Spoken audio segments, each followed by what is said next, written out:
हाय. तर चला सिद्धिविनायकला जाऊन येऊन आता मी आणि दर्शन आम्ही दोघं चाललो आहोत असंच कुठेतरी फिरायला. सो फिरायचं नक्की कुठे ते ठरलं नाहीये आमचं, पण असंच आम्ही चाललोय. तर तो मला घाईने बोलत होता चल चल म्हणून. सो मस्त आम्ही गाडी काढली, दोघं छान गाडीवरून निघालो. निघता निघता मग ठरलं की ग्रँड रोडला चोर बाजार आहे तिथे जाऊया, कारण की मी आणि त्यांनी कधी पाहिलं नाहीये कसं असतं.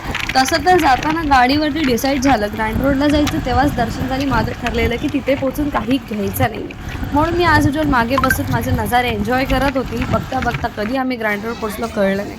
तिथे पोहोचल्यानंतर आम्ही इकडे बऱ्याच स्टॉल्सवरती गेलो. तिकडे भरपूर काही गोष्टी होत्या, मोबाईल, लेदर शूज, बेल्ट्स वगैरे वगैरे, मोबाईल्स, वॉचेस होत्या, गॉगल्स होत्या आणि आणखीन बरंच काही होतं. तिथून थोडं पुढे गेल्यावर आम्ही एका अँटिक स्टोअरमध्ये पोहोचलो, जिकडे कॅमेराज आणि बरेच काही गोष्टी होत्या जुन्या काळातल्या. कॅमेराज बंद होत्या, पण आम्ही तरीसुद्धा पाहत होतो की एखादा तरी आम्हाला आवडू दे. पण बंद असल्याकारणामुळे काही घेतलं नाही. तिथून मग पुढे घरी येताना आम्हाला दिसलं एक जॅपनीज टेम्पल.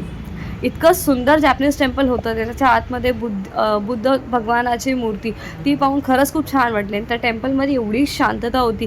तिथे आम्ही थोडा वेळ बसलो. त्यांना विचारलं आम्ही फोटोज व्हिडिओज काढू शकतो का. त्यांनी हो म्हटल्यावर आम्ही थोडेफार व्हिडिओज काढून घेतले मेमरीसाठी, का म्हणून परत इकडे आम्ही येणार नाही. इथून मग आम्ही सरळ निघालो घरी जायला. तर असंच होतं माझा आणि दर्शनचा छोटासा ब्लॉग.